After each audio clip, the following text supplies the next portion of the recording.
Okay, Thank you. Patsy, On behalf of the county commissioners, welcome. okay, There we good, go. good.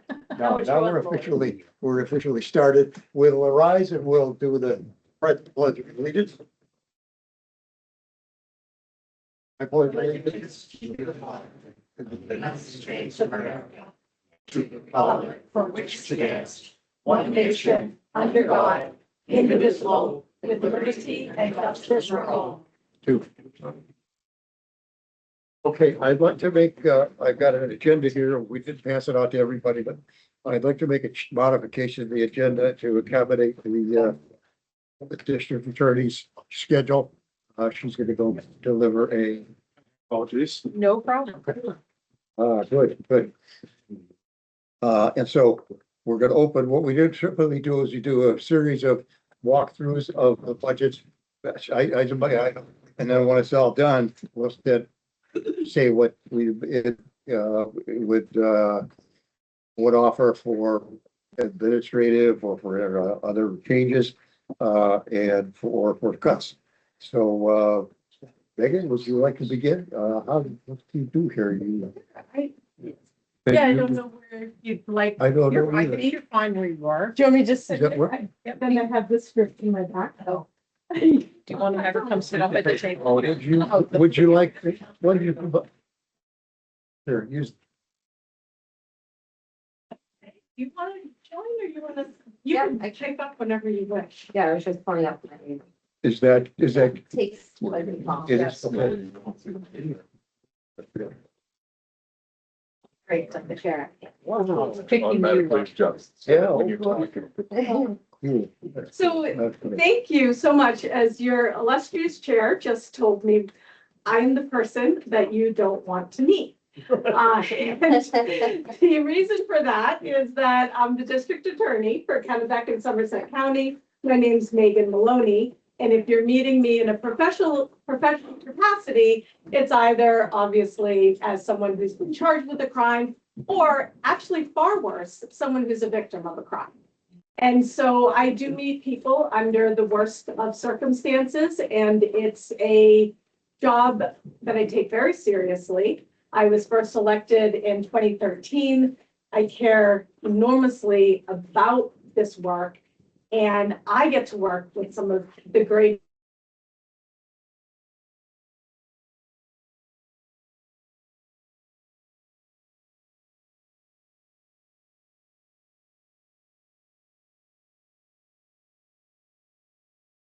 promise to give a talk at Colby College to a group of students.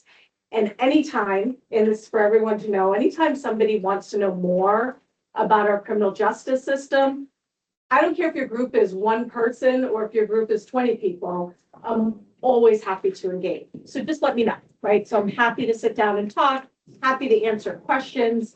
And so I already said yes to them before I knew about this meeting. So I do really appreciate this. So this is really just taking kind of a 360 view, taking that big picture view of our office and what the district attorney's office does. So I'm a Kennebec County elected official, and that's sometimes a little confusing for people because back in, let's see, I wrote down the date, 1973, something rather remarkable happened, which is the state actually agreed to give more money to the counties. Can you imagine, right? So in 1973, the state said those county attorneys who are elected at the county level, we're going to pay their salary. And county taxpayers, it no longer has to come out of property taxpayers' pocket. Fantastic, great. But I still do the work of the county. So I do not see myself as a county employee. As a state employee, I'm a county employee. I do the work for Kennebec County and I do the work for Somerset County. I have two counties. And that's my role because it comes out of this position of county attorney. Also back in 1973, they combined, we used to have 16 county attorneys and they combined them into these district attorneys So that's why I cover more than one county, and there's 8 of us. So it's just a little bit of background. It helps in understanding our budget though, because you're not gonna see any attorneys in the district attorney's budget, and that might be a bit of a head scratcher. Like, well, wait a second. I thought there were 15 attorneys who work in our office. And there are, we do have 15 attorneys for both Somerset and Kennebec County. 4 of them are in Somerset, and then 10 are in Kennebec, and then 1, our juvenile prosecutor, handles all of the juvenile cases for both Kennebec and Somerset. So she's really splits her time. So you won't see that in the budget. What you will see is everything else. And that's from the paper, the pens, the computers, the programs that we use, and most importantly, the incredible people who are Kennebec County employees who do the legal secretary work, the domestic violence investigators, the victim witness advocates, and most important of all, our incredible office manager. So Shay, who broke her arm in 2 places yesterday at 4:30 in the morning, who then turned around and came to work and was in between, 8:30 to 9, is still here again today, even though I do keep telling her this is what sick time's for. But it really illustrates, I mean, I did not want Shay to be here, really didn't, but it does illustrate to you why I say I work with the greatest people anywhere ever, because she's still here, because that's how much she cares. So this is incredibly important to the people who work for the district attorney's office. The work is incredibly important to us. And Shay does everything. She's our office manager, has been for the last 12 years, has worked for the county for 16 years. And in the last, about 3 years ago, was promoted to be our department head to illustrate just how much she does. She does everything. She can do any position on staff, from victim, today you were victim witness advocate, to any legal secretary work, to the paralegal work, I mean, it's just incredible. So I'm very grateful to Shay and very grateful that she's here. She can answer any question that I can't.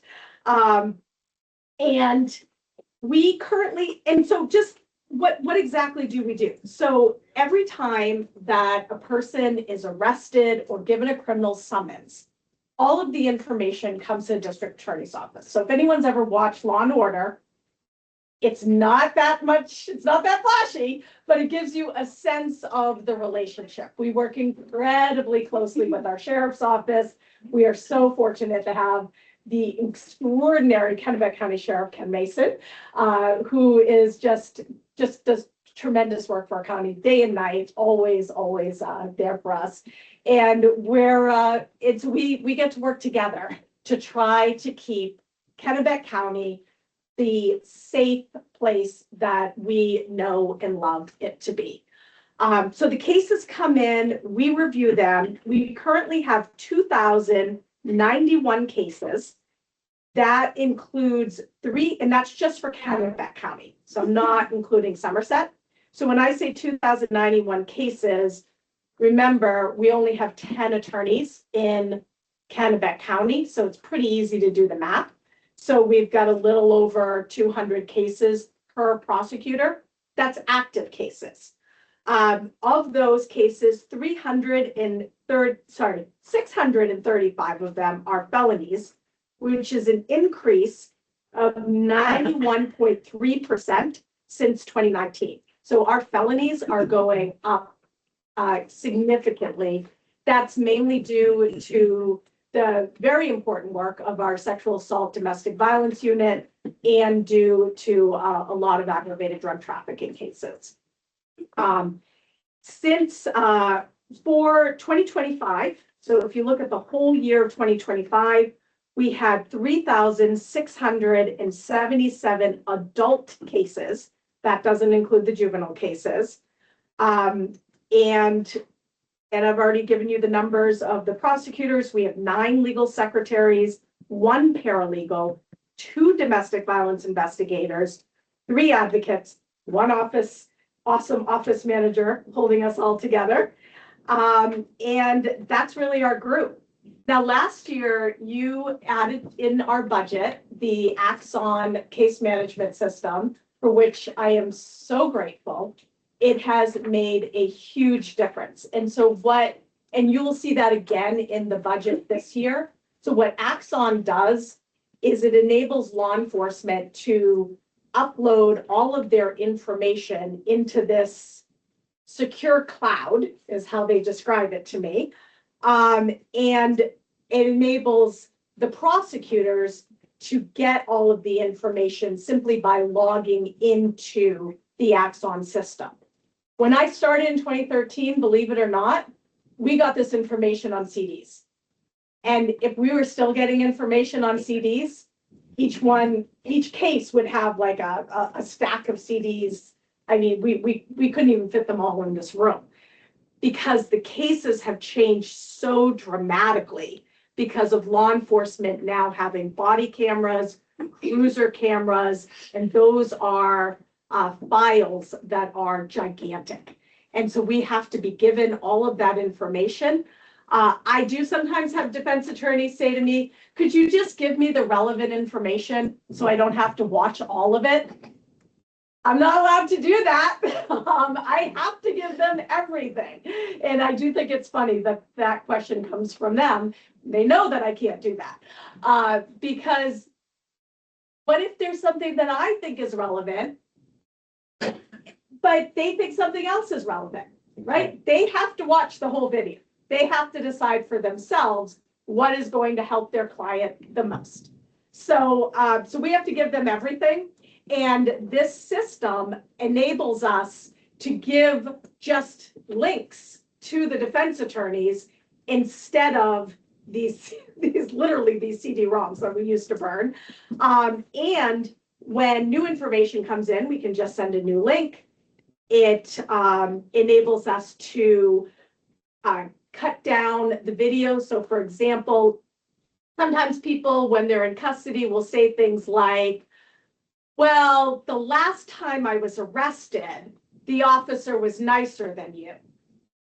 Jury's not allowed to hear that, right? Because that's prejudicial. Because if you hear someone has been arrested before, you're more likely to find them guilty of this crime. So that has to be cut. Well, Axon lets us do that. We can use it right in the system. We have our own file system. So while the defense attorney gets everything, we can cut the videos for trial, give the copy of that to the defense attorney and to the judge. And since the defense attorney has the whole thing, if they want to add in more, they can. But it enables us to take out everything that we think is going to be prejudicial and the judge won't allow the jury to see. So it's been fantastic for that. It's also fantastic because it gives us a list of everything that's been shared with the defense attorney, so we can see that we haven't missed anything. So they have all of it. So it's really saved us a lot of labor and a lot of time. However, the state has just figured out a way to add to that time plus more, because as of about a month ago, we started a new e-filing system. This was not our choice. This was the choice of the Judiciary Committee, that now every single criminal case has to be filed using their e-filing system. It used to be I could walk over to the court with 25 complaints and I could sign them in under 5 minutes. Now each one has to be individually logged in. And when we have a complaint, which many of these have several counts, they'll have 4, 5, 6 counts. Each one has to be individually logged in. So a complaint can take anywhere between 5 minutes and 15 minutes just to get uploaded into the court system. That's a burden on our staff. So that is a new trial that we're dealing with. We're not coming to you asking for a new position this year. because we only have a month's worth of data. I just put it out there because it might be that next year I will have to ask. But right now, we're trying to absorb this extra work in-house and to just keep going. And Shay has just been incredible in keeping everyone's spirits up and morale up, because it's been a tough time, because people's jobs have definitely gotten a lot harder since we moved to this new e-filing system. And then the last thing is, I'll give you a copy of my card, Charlie. And I've already given it to the others. Any questions, anything you want to talk about, please don't hesitate to reach out. If you want to see a trial, we have closing arguments in a stabbing case tomorrow. Trials are always open to the public. You can walk into a courtroom. You don't need anyone's permission. You can walk in at any time. It's on the second floor of the Capitol Judicial Center. And the closing arguments I actually, it's very hard to predict exactly when they'll start, but if you get there at 8:30, you won't miss it. And that's because of last minute motions and yeah, exactly. It's very hard to predict, but if you get there at 8:30, you will see the closing arguments will happen at some point tomorrow. And it's an interesting case, you know, when you have a person was stabbed and a collapsed lung and all of the different witnesses, it's interesting. So feel free to come on over, watch the trial, but also if you want to sit down and talk with Shay and I, we're happy to talk with you. And we're happy to get into the specifics. For the budget, you will notice that overall there is an increase that took place last year. And that's because the county never put natural gas, electricity, water, sewage. That was never a part of the district attorney's office budget. It was kind of all separate. And now the way the finance is handling it, it's being put into the individual departments. So if you see that little bump, it's just look and see those categories were all missing before. So obviously electricity, natural gas, yeah, it's expensive. So that does put in a bump. The other lines are pretty much what inflation is asking for. I am going to have a little ask that I'll talk to you guys individually about of under $20,000, but everything else is pretty much flat. So Could I ask you a critical Yeah. question? Knowing nothing whatsoever about it, does artificial intelligence offer some way Yep. to screen through, to merge files with the state or to do any of this stuff? that is an excellent question.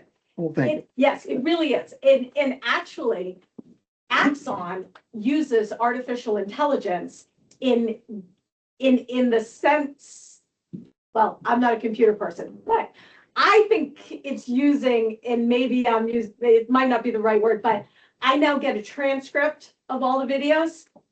So I think it's using our artificial intelligence to generate that transcript, which is so helpful because with OUIs, there is an officer has to do a mouth check to see if there's anything in the person's mouth, then has to sit and stare at the person for 15 minutes, and then the person can blow in the machine. And that's to make sure that there's nothing in the person's mouth that is causing the high alcohol reading, right? So that's a long video and it's boring.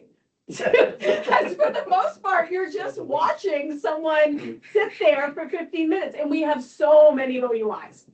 Well, now because of Axon, so again, thank you, because of you, we now have a full transcript of these videos. Before Axon, we had to watch the whole thing because we never knew when something big was going to happen. Now we can just skim the transcript and see, oh wait, he said something here. Okay, let's see, was there slurred speech when those words were said? Or, oh wait, there's some kind of interaction, and we can go right to that part of the video. So that definitely helps.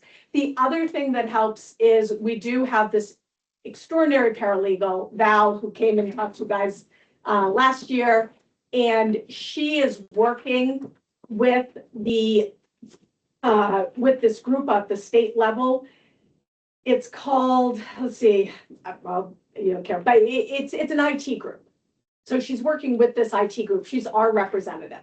And what they're working to do is to have it so that when cases are logged into Axon, it will also get logged in to our case management system. That hasn't happened yet. That's another reason why I'm holding off on waiting for a position. I want to see, I'm being told that's going to happen sometime this summer. If that does, that's gonna take up, it's going to help the legal secretaries that are currently really burdened with e-filing. So I think that's also an artificial intelligence use that they're doing, right? Yeah. Okay, that's great. Are there any other questions? I think we're set for now and, go off and, entertain your student lawyers. They're teaching people how to be lawyers. Can you believe this? Oh, wow. I hear it's the pre-law club that I'm Yeah. talking to, so. Thank you. That's what they want to do. Thank you. Okay, we now we'll go to our next item, which is the owl status. We see this for the first time. This is a wonderful thing. Do you have a question? Well, thank you to the commissioners and Scott and IT for putting that together. Is it being recorded and will it be posted? Yes. I'm not sure who. Yes. Yes. SEC, Okay. yes. Do we know when it will be posted? That's if the meeting's over. Okay, good. That way our spouses can tell where we were. Yeah. I didn't hear that, Scott. I'll do it in the morning. Okay, Mhm. morning after. Great. Well, that is certainly a important step. Then, let's see, Roy, we have, it's been suggested, one of our members, Mike, says they can't make it till 5 o'clock, and I'm irritated that it's taken this long to find out. But, I would like to check with you people and see if it's okay to change it till 5 to 7 instead of 4 to 6. Fine with me. Yeah, that's fine. 5 to 7? Yeah, that's fine. So let's make a note of that the next meeting will be at 5 o'clock instead of 4 o'clock. Seemed like a good idea, but in one case. You don't mean the next, you mean all. Well, yeah, all meetings, yeah, all meetings henceforth. Okay, the status of missing members, Scott, any movement on that? That's a selection by Commissioner Jabbar. So. Okay, could you, To my knowledge, we haven't found anybody. okay, And did Sean let us know that he wasn't going to be here tonight? yeah, he did, and one other person too, and I can't remember. John Beekman? Yeah. Okay, and Mike couldn't be here. Yeah. because Is he of the coming schedule. late or not at all? He's not coming at all, but Okay. he'll be here next time. Okay. Okay, status of review existing, I just want to quickly talk about, things that this committee has been busy doing already.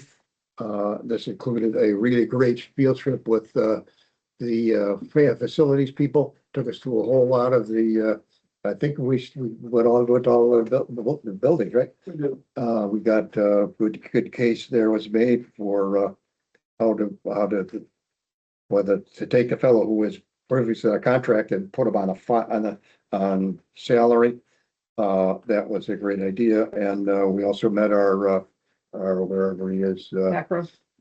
or yeah, there, yeah, our Scott, our brand new, who's already presented us with a schedule.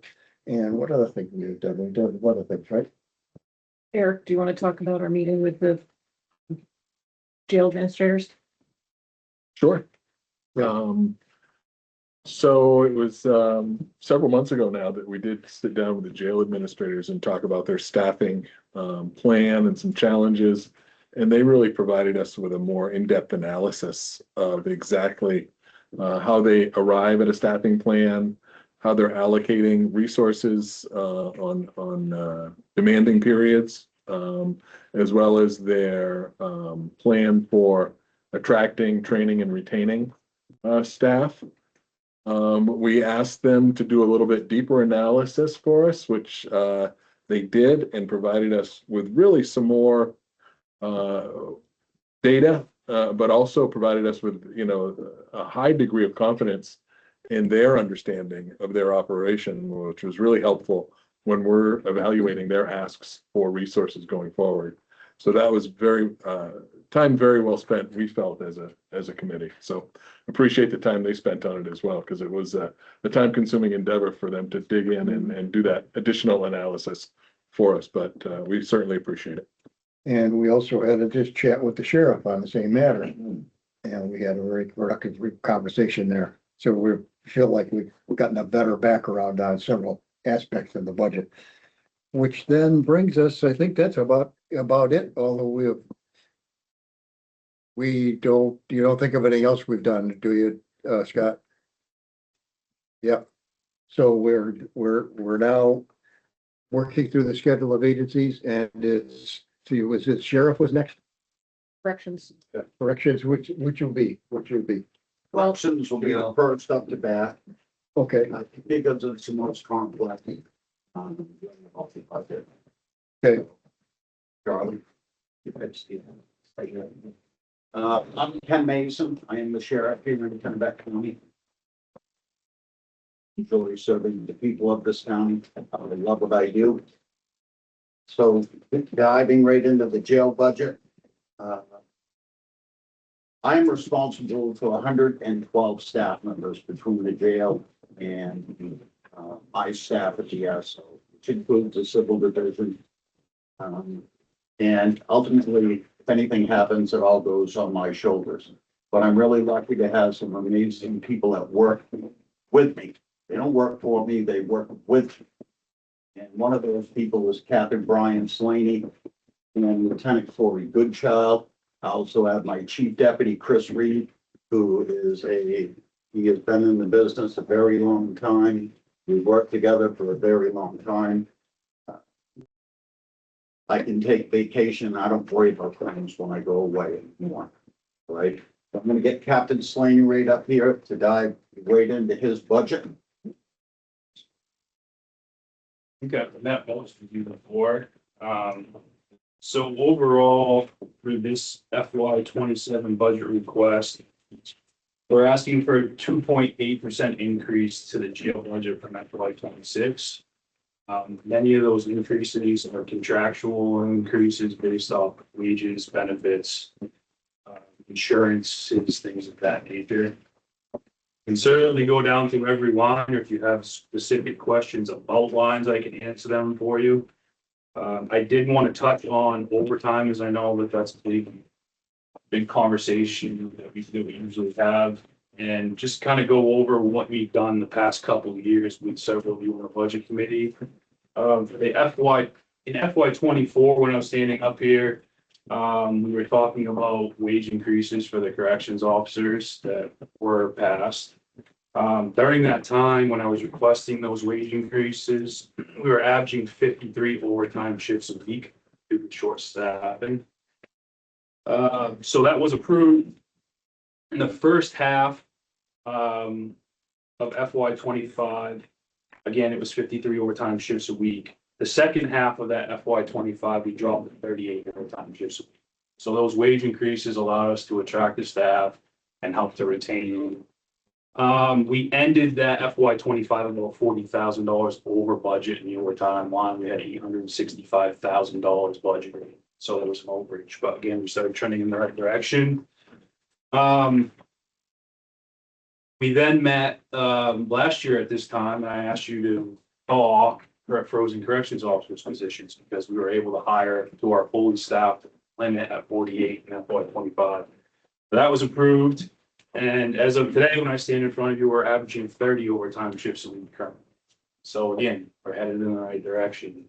I haven't cut the overtime budget for FY 27, and the reason being is it takes time. We discussed this with the reports when I sent you about training staff, hiring staff, the timeline before they actually hit the floors and start working towards helping that overtime.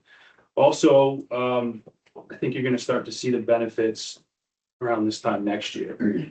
As we continue to hire and retain, we are at 51 staff right now.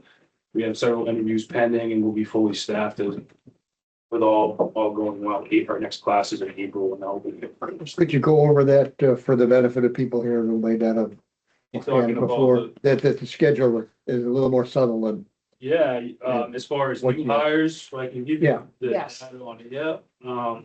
So once an application is submitted to work as a corrections officer, the average timeline is 52 days before they're actually hired, by the time they go through the background process. Once they are hired, they have to go through 206.5 hours of classroom work. And then they go through 3 weeks of FTOing.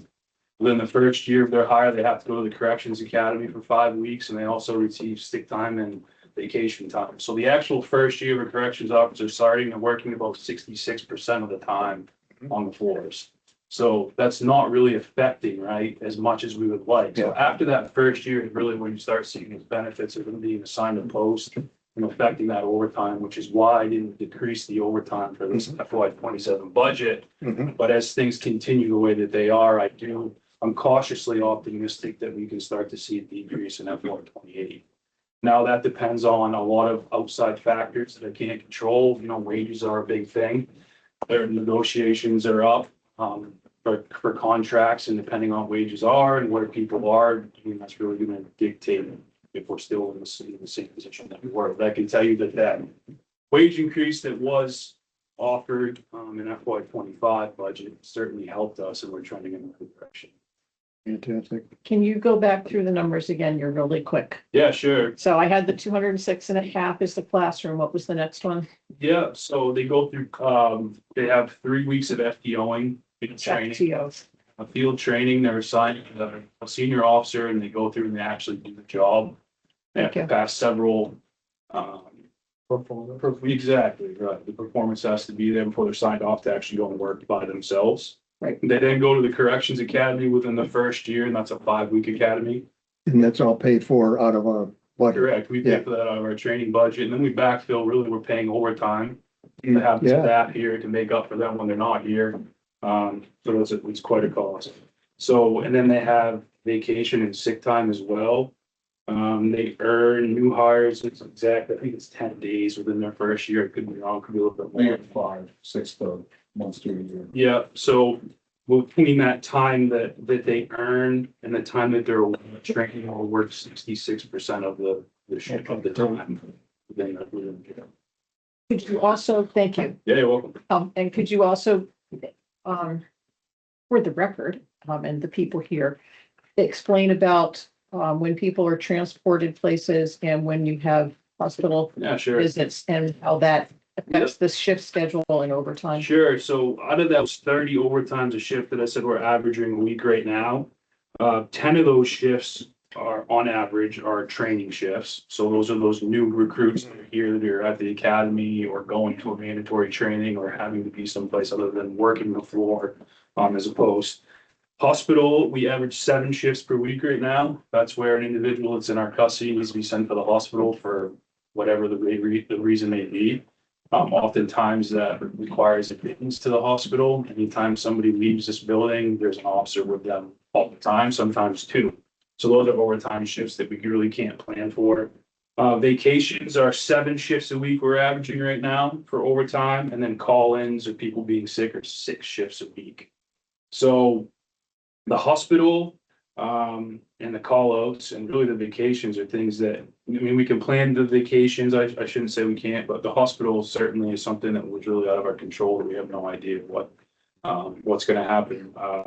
The 30 shifts a week we're averaging. 2 weeks ago, I think we had 65 overtime shifts, and the majority of those were we had 2 very sick individuals in our custody, and they're both at the hospital requiring staff there 24/7. So that really throws our overtime shifts depending on who we have in our custody. Now, with that being said, we work very well with the DA's office to try to either take care of charges or bail amendments to have these people so that we don't have to sit with them. But there are times of people that we just can't do that. It'd be a risk to the community, so therefore they're in our custody for certain reasons and they stay in our custody regardless. And is it two people that have to stay with them? Depends on the charge and the person. Generally, it's one, but it's really a risk assessment on the individual while they're there. Oftentimes it is two. And how many murderers have you got now? I think we're at 9. And not all, they're not all convicted murderers? No, none of them are convicted. None convicted, No, okay, but no. they, They're charged with murder and they're going through the process through the court system. which takes, Years, yeah, years, sometimes two, I would say is not uncommon for, that charge, sometimes longer. mhm, We have, so yeah, we hold unsentenced individuals or pretrial detainees, but the longest I've seen in my time is someone did 7 years in our custody before they actually went to the school system. After trials and firing attorneys and going through a process and just. Average length of stay is much shorter than that, it's around 35 days, but we can do up to 9 months sentence. Anyone sentenced to 9 months or less, that's the time at the jail. Just a little bit more a few more statistics for you. In the last calendar year, our lowest population was 123 individuals. Our highest population was 183. Our average for the year was 154. That's a reside. We had 1,953 committals, which equals 5.1 per day. And we had 1,961 releases, which is about 5.3 a day. could we have those on a sheet of paper so we don't have to, what do you get a sense of what counts for this difference between the large, difference between the small and the large, committals? You said you have 180 or Yeah. 180 a day. Time of year really does make a difference. Generally, our higher populations are in the summer months. June was our highest population last year and December was our lowest. Really, it's kind of gauges what's going on in the community, what law enforcement's doing at the time, who's in our community at the time, and things of that nature. But we tend to see more in the summer. The courts really affect our population too. Courts shut down, courts, if they're not hearing cases, then people stay in our jail longer. So Mhm. working with the DA's office is also important, trying to get cases moving. Mhm. Any questions on specific lines? I know we have a lot of them. So yeah. I do have some questions about, we've got some very significant negative numbers in this, Yep. in this line. Yep. $50,000 and $75,000 down. Yep. Uh, So I can Might go you over. explain some of Yeah, that? sure, absolutely. So the first one that you're talking about 50, I believe, is our pharmaceutical line, if I'm not mistaken. Medical contract cost, right. Reconciliation, probably. What line number is it? 1050? Sorry. Oh, that's okay. There's a lot of them. 421, 421. 1050, 421. Sure. Yeah, so medical cost plus reconciliation. So our medical, mental health and substance abuse contracts we vendor out, it's a cost plus contract, meaning that they give us this is what we think it's gonna cost, but they bill us for the actual cost. Like what it cost per quarter. So that cost plus reconciliation is that's that extra money in there for when and if we do go over, we have that in our account or we have that in our budget to pay for. But you felt you could reduce it. I do, yeah. We initially put that in there last year. And based off how we've been managing the account and what our reconciliations have been, I'm comfortable reducing that. We stayed pretty close to budget on the medical costs and we have a good nursing crew that's been there for a few years now, so we don't have that revolving door of in and out. What really drives that is nursing coverage and being able to find nurses to work in the jail. When you can't hire nurses, they go through temp agencies. Temp agencies pay significantly more per hour than if you can hire someone and work for them. So if they can't have the staff, they're again hiring temp. We're paying that cost at the end of the day. So having the staff in there is really what's keeping our costs down. Being able to pay them really at a rate that's significantly cheaper than if they were through a temp agency. And then the next line down is the medical pharmacy you Yep. started to speak on. Yeah, so What we've done is we do receive opioid funds through the state. And so a part of our medical pharmacy costs are for medicated assisted treatment, providing Suboxone, Subutex, things of that nature. So we've broken that out over this last year, and we're using the opioid funds to pay for that portion of the medications, what equals $5,000 a month, give or take. So with doing that, I'm comfortable with reducing that number. Our population's also been slightly lower, which obviously makes our pharmaceutical costs also drop significantly. So this is a kind of a wild card because just last week I was talking to the medical vendor and we had an individual in custody that their monthly medications were $48,000 a month. And we're like, what do we do, right? Because I mean, within a couple months we blow it out of the water. So it's about working with them, and we're actually found a way to get the medication paid for by the pharmaceutical company. So we need to. So. Ryan. Yes. You also, if you ever had a case of HIV or hepatitis, you'll blow through that in no time. Sure, yeah, absolutely. We also we contract the Maine Family Planning. They come in and they do a lot of testing for communicable diseases, and they are able to provide us with medications that are very expensive. If we need to purchase them, they're able to provide it to us for free. So that also helps significantly with certain cases. So yeah, I'm confident we'll be able to cut that number. While those opioid funds last, which I don't know how long or how much, but they're there for now, so. There's another one higher up, The health insurance, what? health insurance? 75,000. Yeah, Yeah, I'll defer Chris or Scott if you want to speak on that a Yeah. little bit more. I think that line was So- moved, correct? Yeah, if you remember, we've been talking about moving health insurance out of a total health insurance bucket. Yeah. Back into the departments. So that all started in 24. So as we get more experience, we're fine tuning those numbers, and what you'll see is even in administration, I've got a big increase because I missed it last year.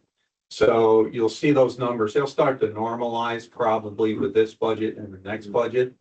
But we're just fine tuning the cost by department as we get experience and history, because we've never had it before.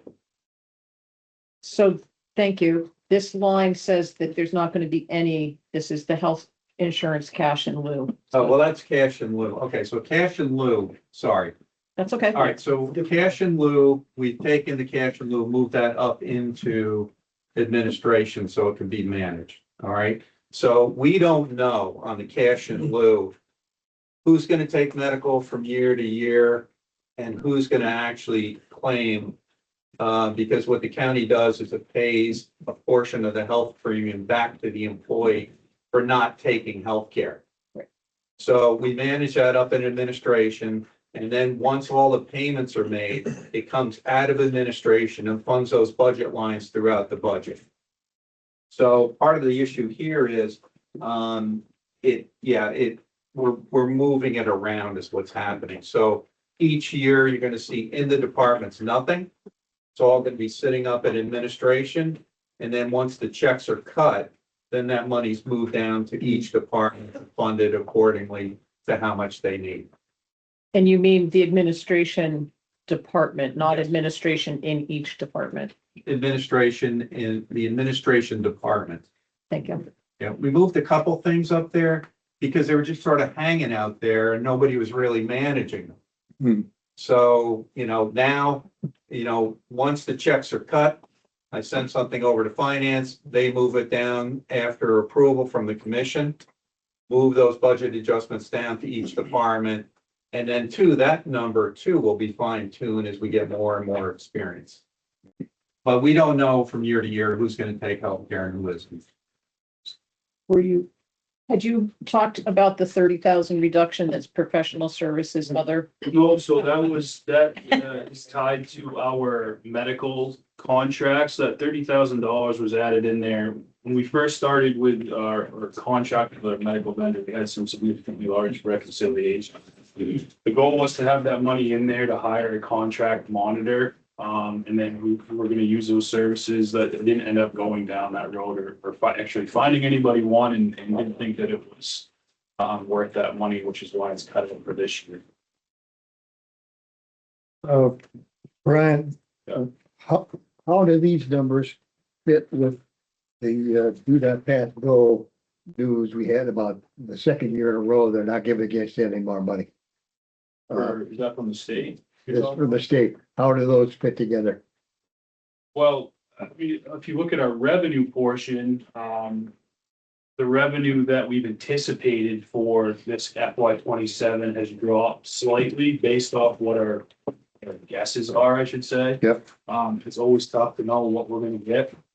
And I'm really driven off bed days as well in population, and our population has been low thus far this year. It doesn't mean it's not gonna go up, it usually does, so I think that we've covered that with our revenue estimates, the best that we can for FY 27. But the problem of there being a vast gap between what the state thinks we should get and what the counties think we should get is still there. Well, they funded the $4 million. Right. There was quite a contingent from counties at the Capitol today to testify because the governor put nothing in. Right. We're still at the 20 million. So if you look at the revenue page, you'll notice that the money that we're anticipating from the state is dropped by about 525,000. We got quite a bit last year because we also got, I think it was in 26, the MAT money, which was pretty substantial. And that was very helpful in turning around the fund balance issue for the jail. Yep. So, the real issue with jail funding is at the state. Think about this. What other municipal entity has an LD1 cap, has a jail tax cap, and is managed by local officials? None. None. So how are we supposed to survive? They've capped everything. The jail's 50% of our budget and they capped it. We have an LD1 cap. There's a common misconception too that, well, if your population is lower, then your cost should be down. No. It's not, that's not how it works. We still have the nurses in there, right, making the same wage, whether they're working with 100 people or 150. We still have very sick individuals. We're still making meals. We're still providing the same services. It's just the less people, which doesn't mean that our costs go down. Yes. Right, so. The same staff. Yeah, exactly. Same staff, right. It's not that, oh, we're 20 people down, so I can send 5 staff home tonight. That's not how it's operated. So that's the common misconception, and it's tough about how many bed days you have in Formula One. That really doesn't indicate what it costs or what it costs to keep the place operating on a regular basis. So something to think about too. Sure. I think at our last meeting, we heard that the corrections union contract is being negotiated this year, Yeah, it is. It would be for next. so it ends in June. Yeah. So it'll be for this budget that we're talking about, correct, Scott? Correct, Yep. yeah. And so it looks like we put in a 4.8% increase. No, it's, well, the increase contractually is, 7. I think is, Chris, is that right? 7 this year? I'm pretty sure it is. So, yeah, it is. When you say Or- this Oh, year, no, I'm sorry. That's this year. This year, yeah. Right. We put in 3 for 27. So the thing you got to remember too, with these percentages, it's not the percentage that we're talking about. Because you have step increases and all of that. So, you could throw probably another 2% on there, plus all the benefits and, taxes and all that kind of stuff. So that ends up being the reality. But they're at 3 because they just came off of 3, 14 and 7 in the contract.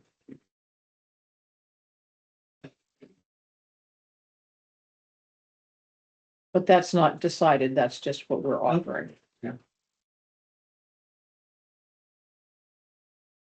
Anything further? Maybe. Okay.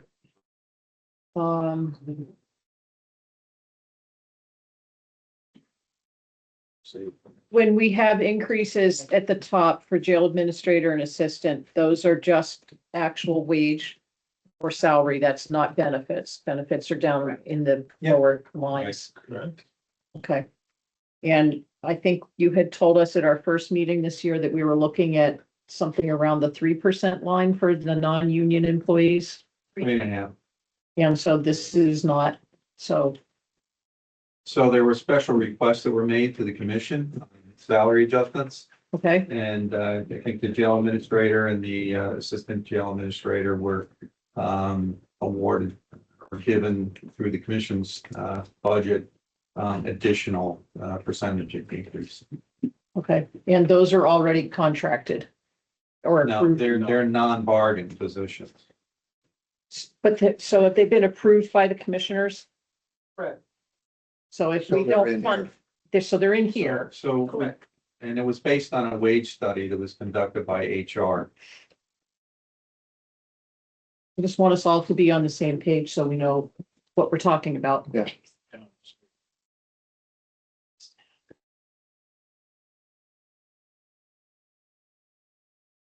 I guess I'm good. I know, I'm thrilled. I guess I'm not good. oh. Okay. When I look at the bottom line. Yeah. Going from 25 to 26, it was like $1.5 million increase. Yeah. And this year, it's under $500,000. Bravo. That's awesome. I mean, that's just, that leaves room for some other things that need to be taken care of to be able to be discussed. Sure.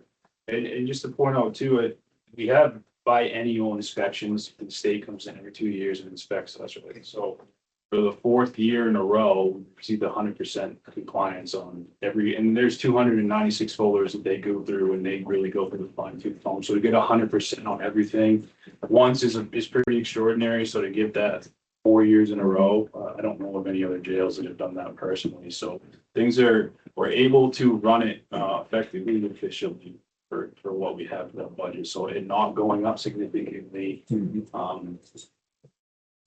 I think that I'm comfortable with it, and I think that we will continue to do what we're doing. Yep, that's fantastic. I've got to ask you a question. Yeah. The visiting committee for the jail. Yeah. It meets and Yeah. talks, and does it get some written report to you or? Yeah, so it's per state statute that was passed 2 years ago, I believe, Sheriff. The statute was added to have a board of visitors for each county jail, and that Right. consists of certain individuals, and they're supposed to be able to come into the jail and meet on we do it on a bi basis currently. They come and meet, they can go in the jail, talk to inmates, ask any other questions that anybody can. Could we see, the results of one of those reports? It would be really informative to us if we could. Yeah. Can we see that? Just the last one would be Yep. interesting. Yep. Great, thanks a Yeah, I lot. can do that. I can email it to you, Lloyd, and you want Yeah. to send it that way? Uh, I can bring it, doesn't matter, whatever's easiest for you. how about email to Sure. us, and then I'll send it out to the group. Sure. It's unfortunate that we didn't learn about this sooner, but, because I think that will give us a view that's Yeah. outside people, absolutely. and it's, gonna be current, and it's gonna involve a lot more. We're always looking for new members. Yeah, to sit on okay, the board truthfully, so if anybody's interested and they want to sit on that board and participate in it, please let us know. And, Great. You're more than welcome to be involved in that. I think it would be good to have someone on the budget committee. I'd have to check the statute. I don't think that there's anything that doesn't allow that. But it'd be good to have someone on the budget committee Well, to sit that on that might be. board to really Yeah. see what we discuss and, sooner or later, yeah. yeah, no, I mean, absolutely. What do you think of that? It's a great idea. Budget committee, you member? All right, thank you, All right. thank you. I interrupt for a quick second. Scott Adkins. The 25,000 that's listed under capital building improvements, that's not for any specific project, correct? That's just in No. there. Not at this time. So we can talk about that in the capital discussion we'll have. Yeah. Sure. Thank you. Yeah. Thanks. Catherine, I appreciate what you said about Brian and Corey. They have done an excellent job. Both, they were able to do that, okay, with the help of the commissioners, with the help of Scott and the budget committee, because when the collective bargaining agreement went to the table, and then actually came from the budget committee, Yes, and it raised their rate of pay to a livable wage. Not the top, not the bottom, but in the middle. Okay, that just shows good common sense leadership on how to make us better at what we do collectively. You know, at the sheriff's office, we wouldn't be able to function well. We'd function out on the road, but we wouldn't be able to function like a well-oiled machine without finance, without HR, okay? Without Scott, without the commissioners. We have to work together and communicate, and we're doing that to really keep this machine going. Yep. And Chris jumped right into it from there. Actually, I have the statute on the Board of Visitors, if you want me to read who can be a member. I've been supplied with it, yes, thanks. Okay. Evening, my name is Chris Reed, I'm Chief Deputy. Just a little bit about correction stuff, and you were talking about Captain Slane and Good Child's salary recommendations. I made that recommendation based off some studies that I did, and then HR confirmed that also. You can see by listening to Captain Slane just talk for the last 20 minutes, we're glad to have him. Because his level of expertise in his area is unequaled, and a lot of jails around or corrections facilities, whatever you want to call them, they prefer jail. Anyway, you're not going to find somebody with his level of expertise that's able to go through this budget stuff and find little things that he can tweak and fine tune and come up with savings here and there and know exactly how it's going to work. It works well. He's doing excellent. For that. As far as the Board of Visitors go, that's another one of the state's unfunded mandates. They put out that we're gonna have a Board of Visitors, everybody's got to do it. Mhm. They don't tell you really how to do it. Right. They don't provide you any funds to do it. Right, They just say you're gonna do it. Yep. So we're challenged with, like, one of the people that has to sit on this board is supposed to be a female that was incarcerated.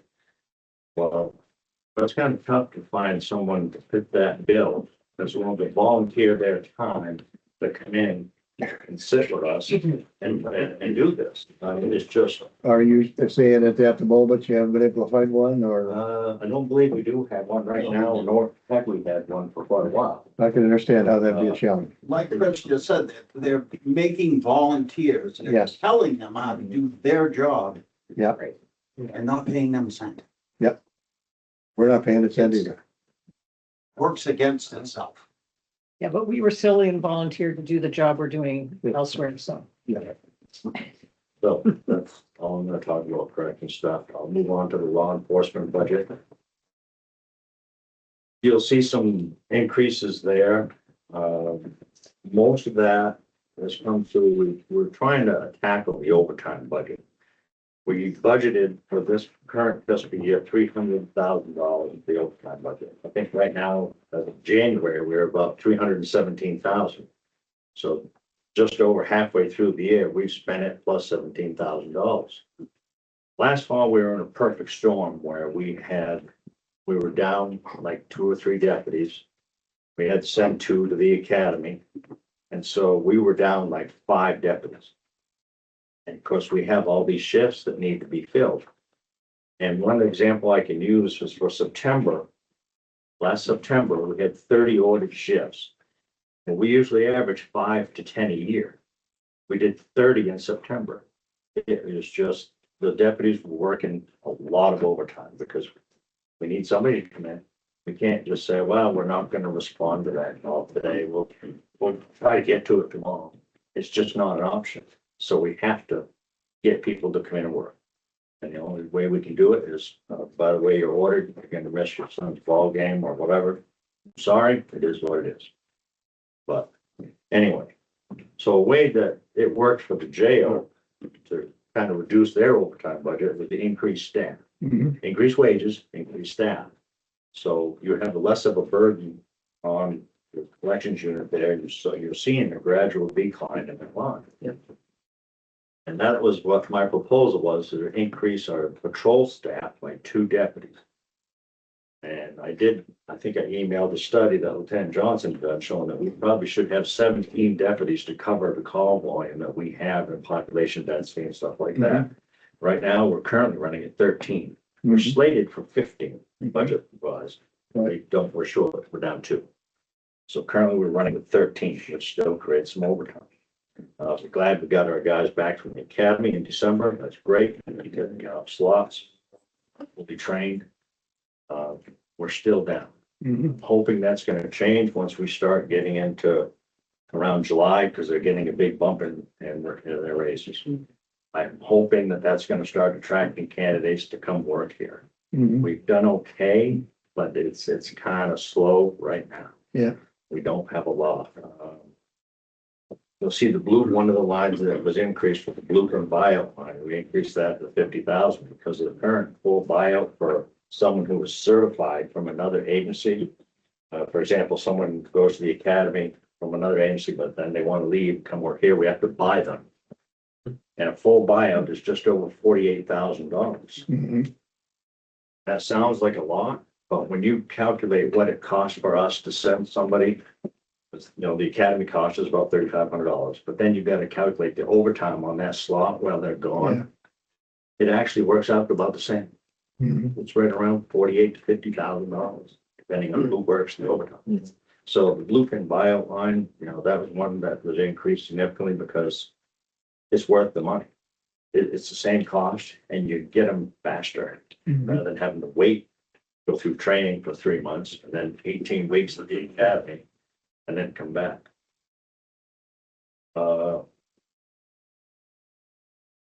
When you hire 2 more deputies, that affects certain lines. For example, cruisers, you need more cruisers. Firearms, radios, computers. So there's a lot of increases on all the lines that are affected when you hire more people. It's a little more, it's a lot more to hire deputies and corrections officers because of the equipment that comes with a deputy. I know.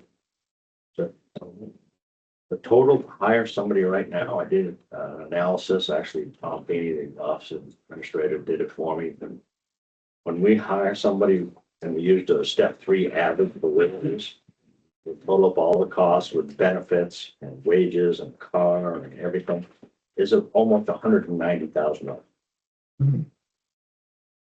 Cruisers have gone up significantly. The cost now to buy a car and upfit it to a cruiser with all the lights and everything in it is just over $64,000. Not all that long ago, it's 48. Thank you, Ford Motor Company, or whoever. I mean, it's just the way it is. So Chris, in the deputy line, which is 3105, that's going up 309,000. Is that for an increase of 2 positions, or is that due to the wage increase in the new contract? I think both, Scott, both, So that would bring your total to 17? yes. Patrol road deputies. Yes, right, that you were just talking about. So you had authorization for 15, but you only had 13 who were working because people come and go. Correct. So having 2 more, along with the wage increase, is reflected in that 309,000. Yes. Okay. Here's something else that gets thrown into the mix. The big storm with Boston and Baltimore and those cities down south of us got hit with a lot more snow than we did. We have a road deputy who is an Army National Guard. He got activated last night. They're gone. They're shoveling snow. Boom, right away from us. Now, we have no control over that, and that's okay. He's serving our country. Very proud of that. But those are the things that happen that drive our costs. Right. So I know when we had met, we had talked about the need to hire people so that they're working for regular wages and not taking someone who's making time and a half. And also the decrease in morale when you're constantly working overtime because we don't have enough people. So why are we basing the huge increase in overtime if we're looking to have more positions? This proposed FY27 was based on projections on what we would have been at had we kept up with the pace after July 1st of 2025. Had we Okay. maintained that pace, we'd be knocking on $600,000 in overtime cost. We're hoping that it's not gonna get that high. We've seen a reduction in overtime now. There's not as many ordered shifts. I'm hoping we don't get up near there. Should we be able to hire 2 more people? I think we'd be able to see that overtime budget come down. I think it should be around 300,000, not up near 567,000 or 600,000. And the 2 additional ones you're talking about are in there. Yes, Yes. So if this budget were approved with the numbers in there and you only used 300,000 in overtime with a 525 assigned, where does the 225,000 go? Scott? Does it go to a designated fund? Is it in a reserve or does it just go into the general? Well, historically, the sheriff's budget is overrun. Okay, so Good job. so if he would in fact have a surplus, depending on what the surplus is, would most likely go into his vehicle capital reserve account. Because we haven't really been able to fund that because it's been overrunning primarily due to overtime. So that's probably what would happen. It would go into a designated fund for the sheriff. So when that happens, you basically rob from the capital reserve the general account to fund. cover the overage. Yeah. You know, That would happen with any department. Right. our commodity lines, we're able to follow and track, just like you follow and track your checkbook at home. Okay, I only got $5.50 in there. And that costs $12. I can't buy anything else. But again, with the overtime, it's an animal that is hard to control. We need so many deputies on the street for their safety and the citizens' safety. You understand? Yeah. When you're dealing with overtime, it impacts the taxes, it impacts the benefits, it just is proportional. Yeah. So it does make financial sense to hire another employee than to have overtime always. Financially, yes. Yes. And not, it's just not the financial aspect, it's the health and welfare of your employees. Well, and the service that they can provide to the county then. Well, You and have you people also, who are really stressed out, human beings can only perform so much and so well, and it makes it harder to give the best service. well, and your officers have a similar 1-year lag time between when they're hired and when they begin to pay off because of this training and everything else, Yes, Unless they're bluefin. unless they're blueprint already. if we hire somebody who's already been to the academy, Right. trained for 18 weeks, Yeah, then all we you're, need to do is teach them how we do business here at Kennebec Right. County. Mhm. That depends. If it Now, is which the same has it been, the recent hires? Have they been blue pin or have they been We've- fresh? We've had one new hire that's totally green. He had no law enforcement experience. So his FTO or training time Mhm, was 3 months long. mhm. Once he's signed off on by the patrol supervisors that he can, work by himself, Right, that's great because he fills a slot. right. It's less overtime. And he's doing that. He's the one that got deployed. Yeah, oh, great. So he still has to do your inexperienced person still has to do academy at some point. 18 weeks. At some point, yes. And that's flexible in terms of your own needs and so forth. We're supposed to send him within the first year, but we can get an extension, or we're gonna have to do with him. Right. Because he was not able to get into this current academy. Uh-huh, He's gonna have to go to the next. So okay. academy for a deputy is 18 weeks, but for corrections, it's 5. Yes. And then I have 2 questions to go, I think. The deputies are up 125,000. Is that from hiring new or is that wage increase? It's a collective bargaining agreement. Okay, Yes, that's wages. okay. Wages. So then on both of those lines where those are the start is, who is not in the union? Just you two, That's 4. you 4, okay. And Patch. And Lieutenant Hatch and Lieutenant Johnson. Okay, so, Your admin staff, right? And my admin staff. okay, but so of the people that are listed near the top here, the sergeants, deputies, detectives. Yeah, they're all All CBA. They have a new contract and this will be first year. the first year and it's a 3-year contract. Yep. And do we know, obviously we know, what's the increase looking like for the next 2 years? Is it a steady increase or is it No, changing like the jail it did? was a little bit different this year because it ended up being a dollar increase this year, which was interesting. And then, Christie, remember what the second year is? I was having hip surgery. I was not part of it. Sorry. Oh, that Your story year was two. I wasn't even part of that conversation. I'm pretty sure it's 4% year two, Yeah, I'll take a look. That'd actually be year 3. year 3 of the contract. But yes, the final year of the contract is 4%. So what's the second year? $5. So this will be this year will be the second. Last year was our first year.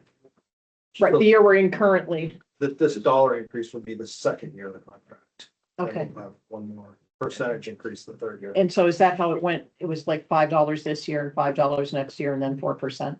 No, I think No, hang on. No, July 1, okay, because we're in the first year of the contract now. It was a percentage. that was a $5. It was a $5. That's July 1 July 1. of 26. Yes. That's Of this 26, year. which is what we're in right now. Right, but July it 26. doesn't take effect until July 1. This It's budget we're dealing with now, Right. it's $5 an hour. $5 across the board. Okay, so it was $5 for this current year and it's going to be $5 for the budget year we're talking about. Yes, ma'am. And then it's going to be 4%. And Yes. Scott's going to verify Let me those. look it up because Okay, I only have numbers here, so I gotta calculate what the changes were. So I'll get back to you on that. so what I'm looking for is because we increased 2 patrol deputies in that line. I'll give you the line number in the 3105. I can't really just look at the increase year over year as being steps and contract. Because it also includes 2 new positions. Correct. So what are we looking at? Well, it's. For the it's following year. $5, it's the steps, it's the 2 deputies, and then also, there was an increase for the sheriff, the chief, and I think the lieutenant as well.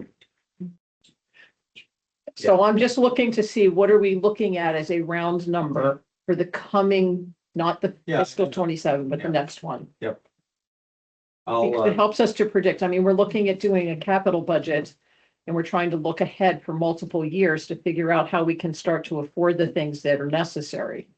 And it helps to know what we have for known expenses coming up.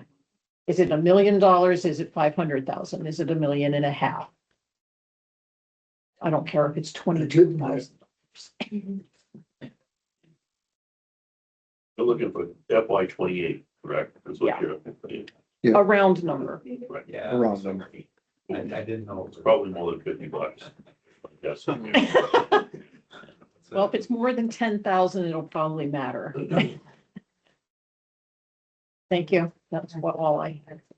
Any further questions? I'm really glad you put the 2 positions in.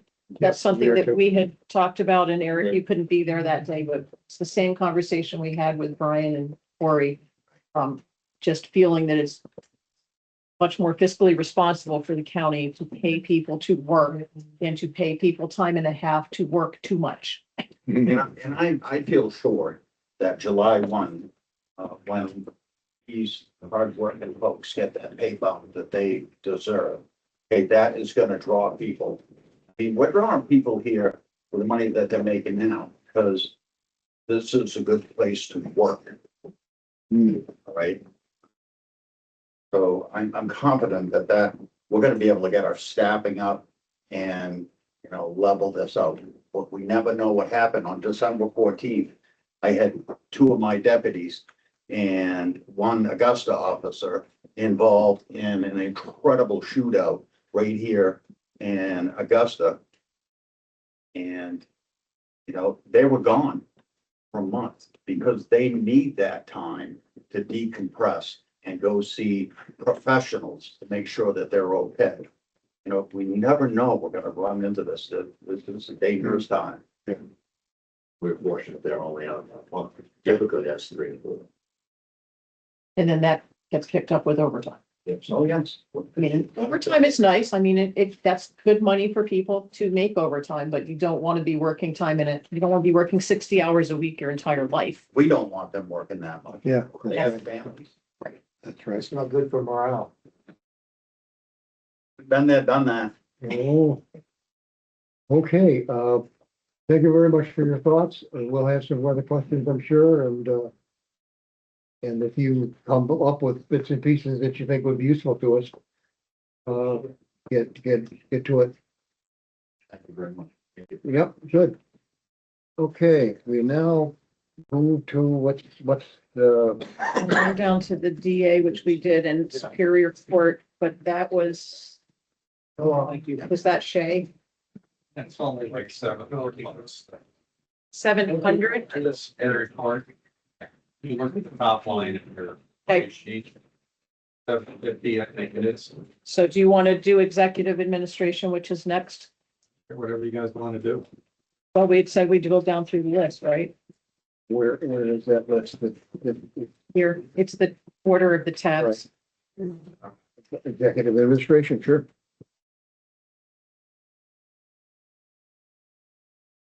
I'm not asking for much. Yeah.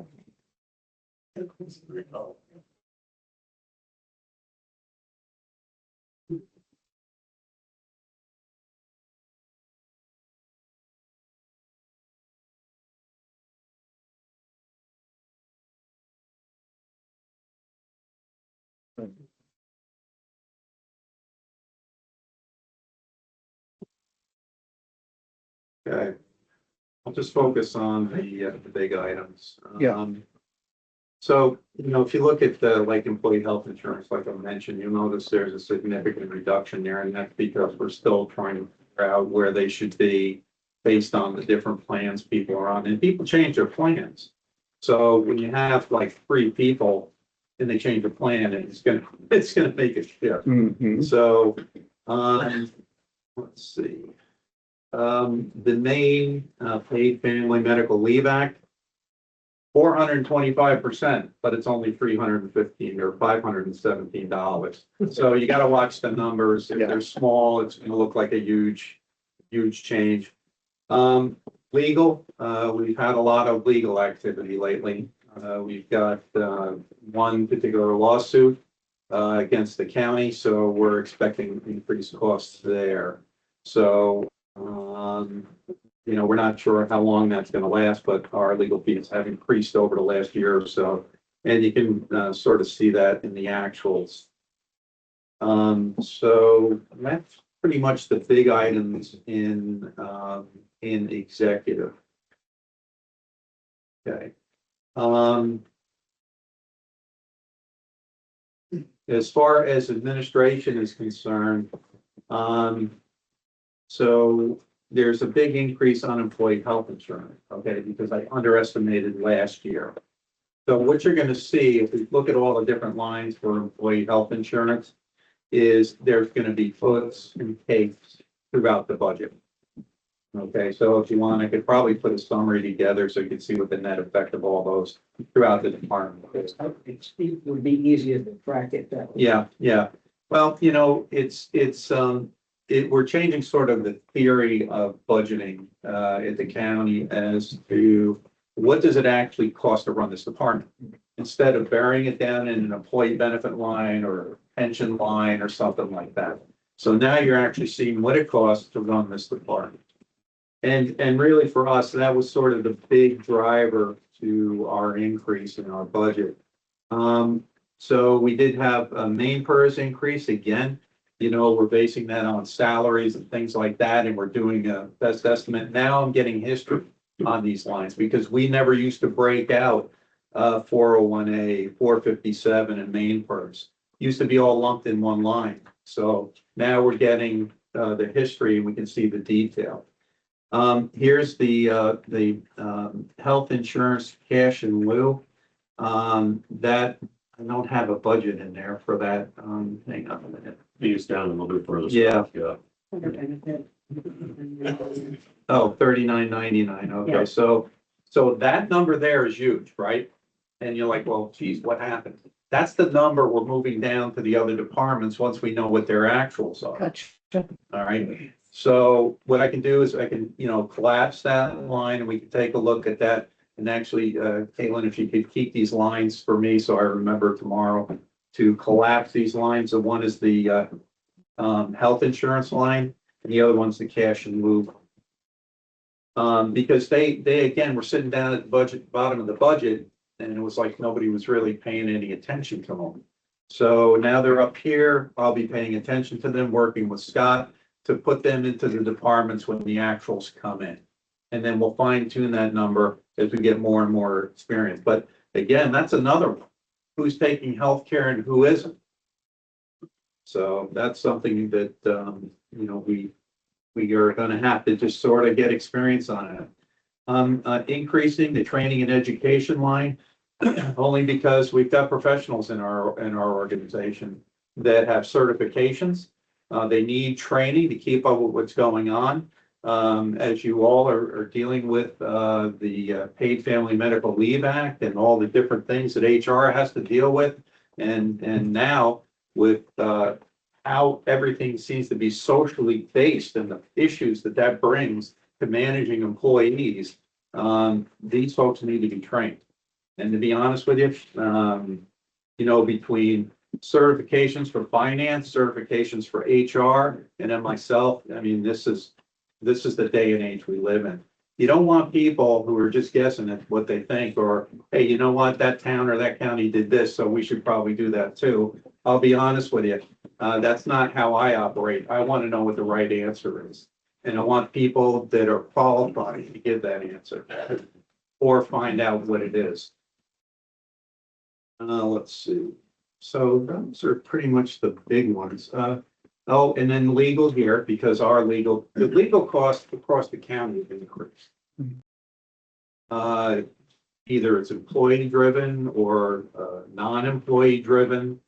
We live in a litigious society where, well, I didn't really get my way, so I'm going to sue the county. Really what it boils down to. It's not a very big budget, No, it's not. truly. No, it's not. That doesn't buy a whole lot. No, it doesn't, but, because we're distributing it amongst the departments. Okay, because with the attorney, when he sends me the bill, he tells me what department it's for. Mhm. And it does cross, I mean, the jail gets it, the sheriff gets it, deeds, if, because they also review our contracts to make sure that we're not exposing ourselves in a contract with a vendor. Sure. And that we're covered, that there's no risk associated with that. Like, like the latest ones, Deeds wanted to do a contract, and I forget what it was for, but the contract was very basic. It didn't really have a lot of the clauses in it, like force majeure and all that other stuff. Mhm. So, our attorney reviews that to make sure that what needs to be in there is in there so that we manage our risk. Which isn't easy these days. Let's see, I think I've covered all the other ones, the big ones. The only thing that I will say, and it unfortunately has to do with me, is the commissioners gave me a review, at which time they were supposed to tell me if I was gonna get anything, so that hasn't happened. So basically what you're looking at is my old salary and then 3.5%. So I'm not sure if anything else is coming or what's gonna happen, but there could be a change there. Okay. So, I don't know, Chris, do you want to talk about some of the things you deal with HR? I know I'm putting you on the spot, but, it's very interesting, and I wish Mike was here. Because we have, employees now that it wasn't like it was 40 years ago, We're dealing with a lot of new social issues and people, who have, different identities, I guess I should say. I don't know what the correct term is. But that provides a lot of challenges for human resources. They're also involved in a lot of the hiring and making sure that we're mitigating risk where we can and things like that. But you can say it a lot better than I can. Yeah, we have a few transgender employees that does cause some challenges, especially if they're working in, say, the jail setting. where they would be doing potentially strip searches or, um, walking into say they're female, but they identify as male, and then they're walking into a female pod, and they've got to identify themselves as male, but they identify themselves as female. You know, you've got all of these nuanced issues that didn't exist 10 years ago, that we've got to look at. There's, you know, the paid family medical leave that we are now about to deal with, and how do you manage that? And there's all kinds of crazy things. Some things I can't really speak to because they're ongoing issues that are happening, but those are the kind of things that we deal with on a regular basis, unfortunately. And the other thing, back to the training line, is, you know, we just finished our 25 audit. So we are current with our audits. I would like to have seen it maybe around January, but, you know, we had a transition with our finance director. And, you know, that needs to be managed. You just can't sit there and say, well, this is what the auditor says. Because they're not always right.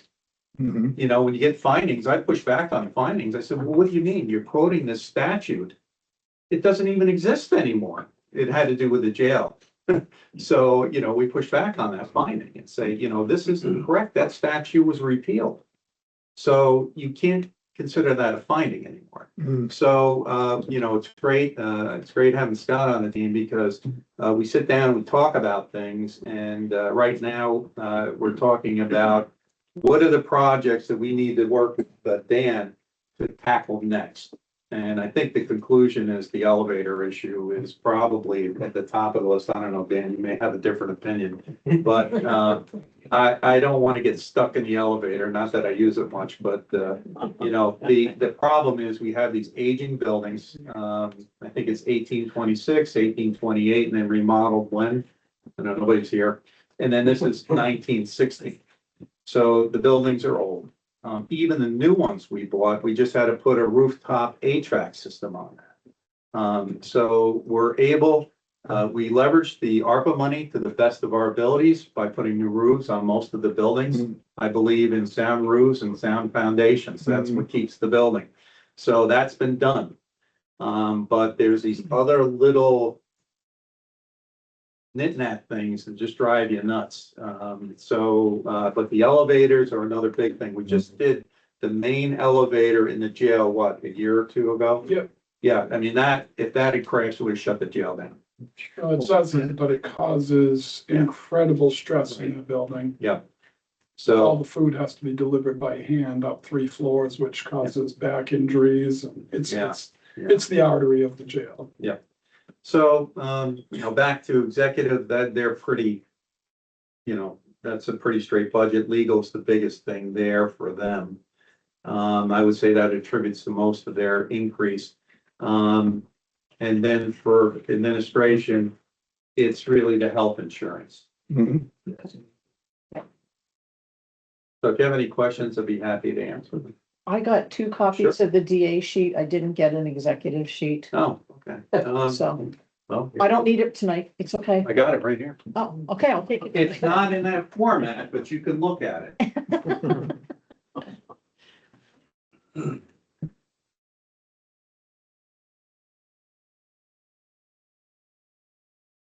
Anybody wants a cure for insomnia? We don't have that problem. We love it. Yeah, but it doesn't give you a total, but you have the farm. Oh, sorry. Okay. So if I could ask, I would like to, if you could just give us the figure, it doesn't have to be completely done out, but if you took out those 2 lines for the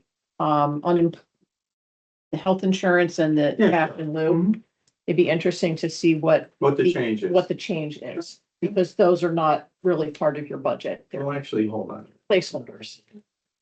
It's more realistic, I guess. Okay, so I would take out the retiree sick and vacation line. I would take out the cash in lieu. So that's a transfer. It's- Just remember where it's been pulled out and consolidated, that it, so it won't appear in other budgets. Right. Right. So, I mean, it's a minimal effect, but. so if I pull that out, those Right. two lines, Catherine, it would be a negative 11.2%. Let's say it'd be probably a major or a substantial adjustment for the small department. Right. The other departments will all Yeah. go up when Right, this pulls down. Right, But it's not that you are wildly spending and you've got this 16%. Like drunken sailors, I'm telling you, we're having a great time, right? You know, my philosophy, is that I'm a taxpayer too.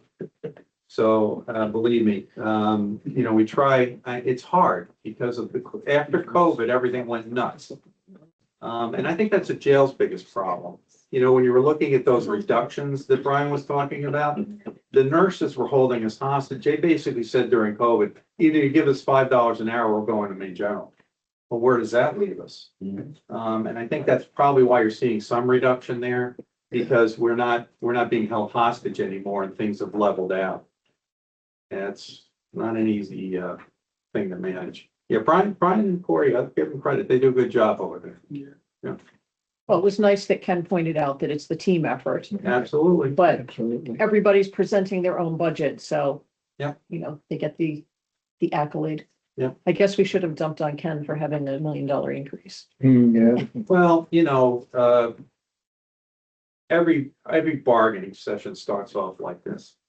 Kennebec County is the lowest paid in the state. Mhm. Okay, so it's like, yeah, okay.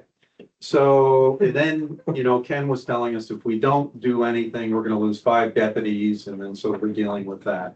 So, you know, and then you get compression when you start paying everybody more. Right, because then they crouch up on the leadership, and then the leadership wants more, which you're seeing here. So that, it's a challenge, it is. But the overtime needs to be dealt with. I won't argue that. Yeah.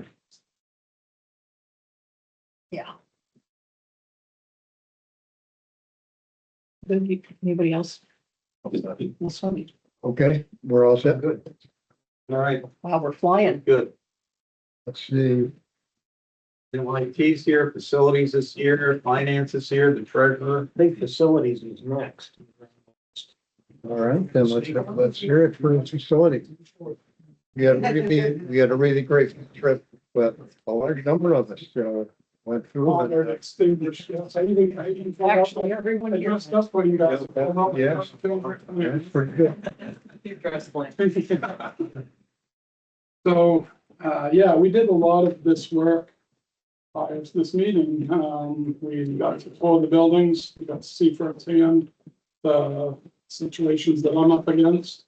A lot of the increases that I'm looking for, first of all, every time we get more vehicles, my mechanic gets more and more, I mean, he's a hard worker. He works so hard, but I'm finding more and more that my maintenance tech is spending more time in the garage, working to help with the burden of keeping the fleet running. So a big part of it, and he's a great kid, everyone loves him, and he's hardworking. He's not afraid to take on new tasks. So I did ask for an increase in his wages. That's under the maintenance technician line. I don't remember, I think the percentage was somewhere around 8% for him. 10.1. That's because I have 2 maintenance techs, so I think the overall, one of them's janitor, Billy, the one that went on the tour with us. So, yeah, he's a good guy, Retired, but not. retired, but not right, correct. So, but it's mostly, a big portion of that was for Nick, and it's just because his skill set is so great for a kid of his, I call him a kid, it shows you how old I'm getting. He's like 30 years old, so. But, in my department, he's the kid, so, but he's a hard worker and he's mechanically inclined, like, very much so. So he helps out with all the automotive work, he helps out with all the buildings and all the maintenance, mowing, everything, plowing. There's no equipment that he cannot jump in and run properly, without any risk. Well, there's always risk, but with minimal risk of him running over vehicles. So that was one of them. Also, you'll notice, 219, that's an added position that we discussed. We have had inspections by Department of Labor, by MMA, our insurance carrier. They come through, do inspections, and a lot of what we're failing on, and it's not that we're failing, we're just lacking, is the inspections, the constant fire extinguisher inspections, the exit lights, the emergency lighting, all the little things. It's because we're working hard, we're doing the big things. So yeah, except I don't want another maintenance tech. I want someone that's trained, someone that I can say, go remodel that office, and I don't have to babysit them. They're gonna remodel it and do it well. That position does not come without a cost.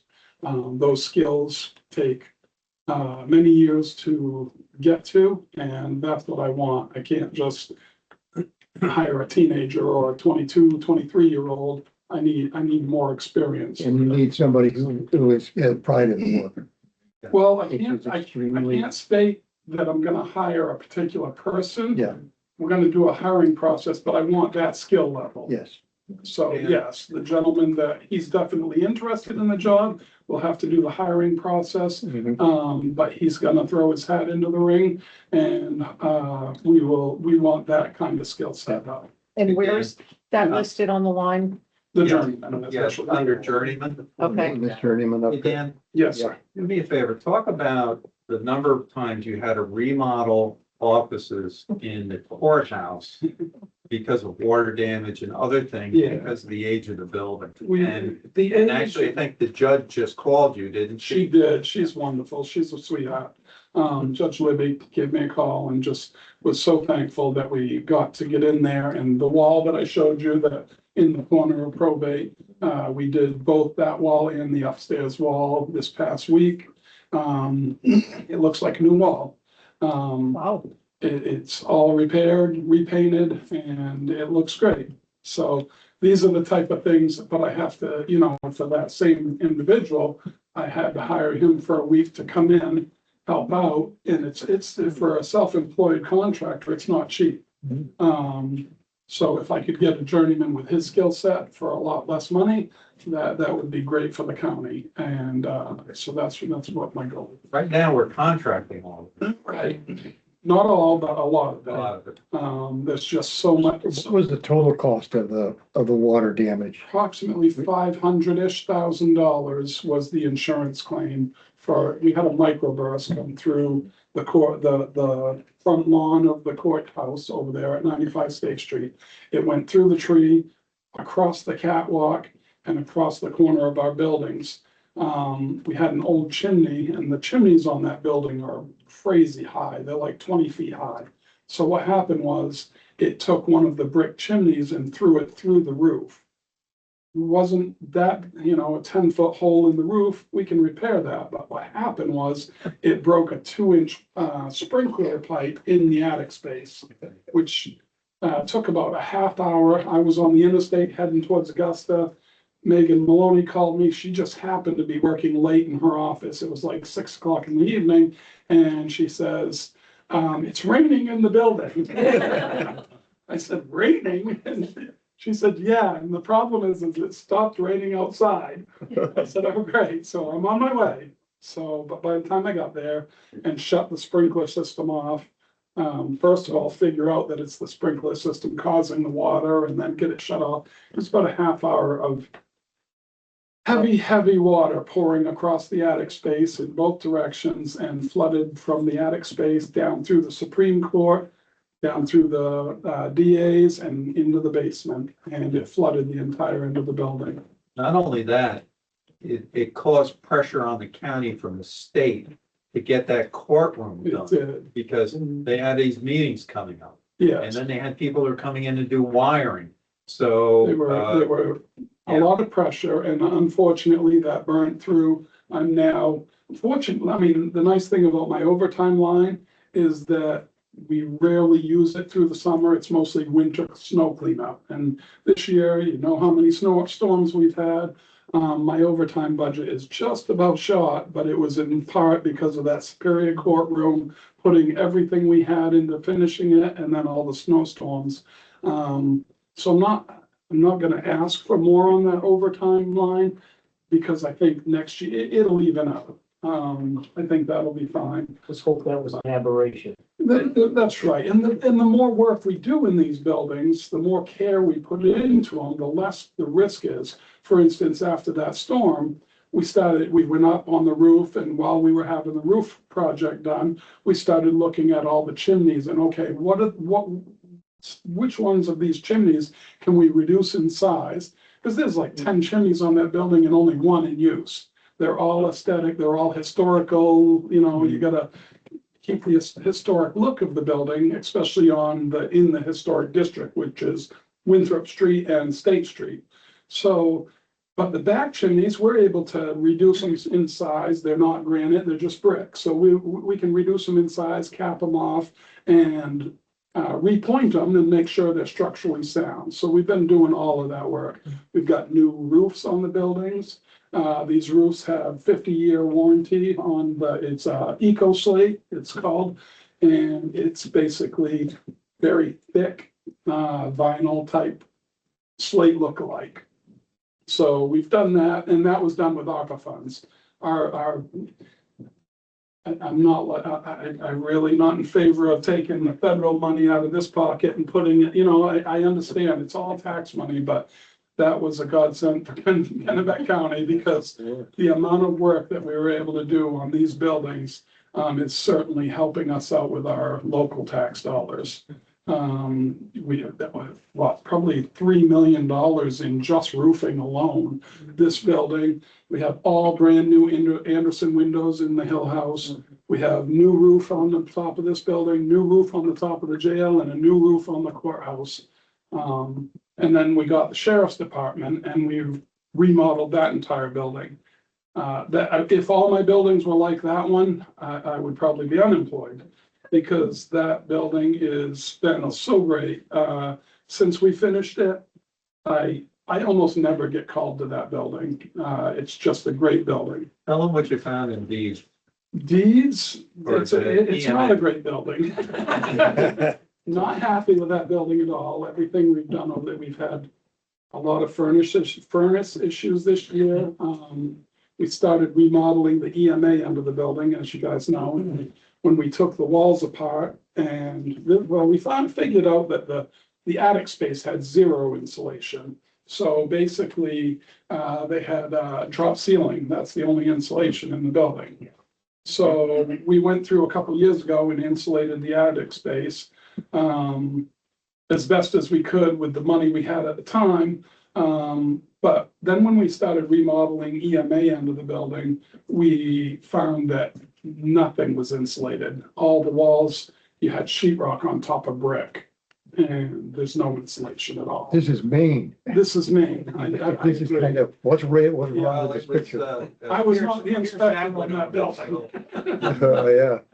So yeah, that was a unfortunate find. So when we did EMA, when we did all the remodeling on that end of the building, we have to take every exterior wall completely apart, insulate it with 2 inches of styrofoam, basically, strap it, and then Yep. re-sheetrock it. And that's how we're doing the walls on that building.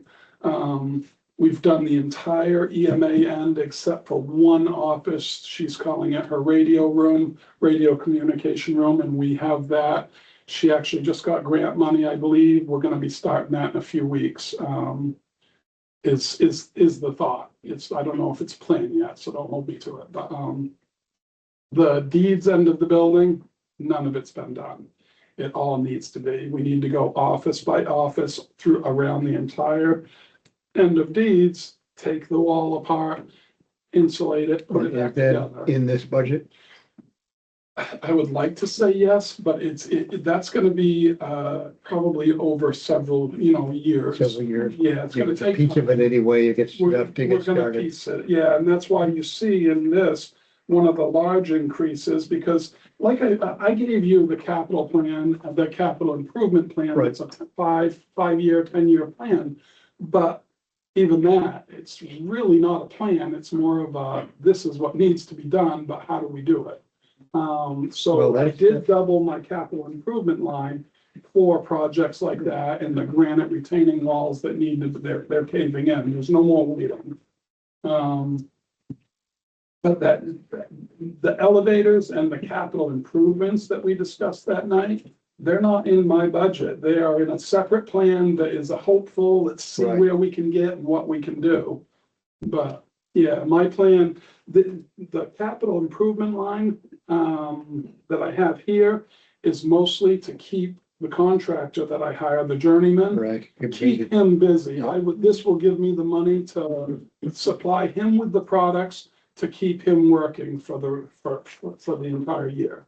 And you said those two projects are the retaining wall over at the. Oh, I have many projects for the first year. We're actually gonna jump right in as soon as the ground thaws. I have many projects that I have planned for next year under that.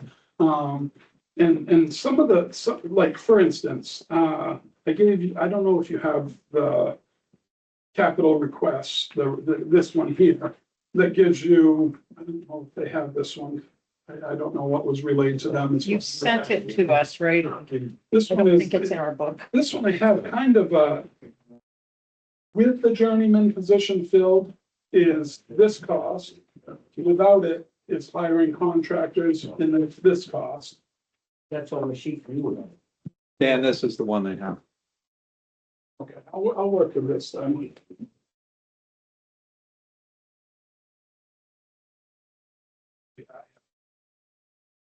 Right, because this has all the jail stuff in it, which Which this one does as well. Which we, I- we're talking about specifically. So I'll just give you a few instances. I'm not gonna take the entire night, but some of the projects that we plan on taking up in this first year, the granite wall on Court Street, the retaining wall. I was quoted $85,000 to do that by a contractor. Mike and I can do it for around 40,000 with the equipment we already own. That's buying the rock base, putting drainage in, having a footing, insulated footing, and then putting stones on top of that. It won't be granite, but it'll be actual 2x4. They're actually, the ones we want are misshaped. It comes with a pallet that has 2 foot, 3 foot, and 4 foot random, but they look a lot like granite. So that's the plan for that. But that's over half of that project cut if I get his position filled. And then I have many carpeting in the courthouse that is down towards, that is the probate end. That goes from 35,000 to hire a contractor to do it, down to 10,000 to do it for ourselves, just buying the carpet and then having the position filled.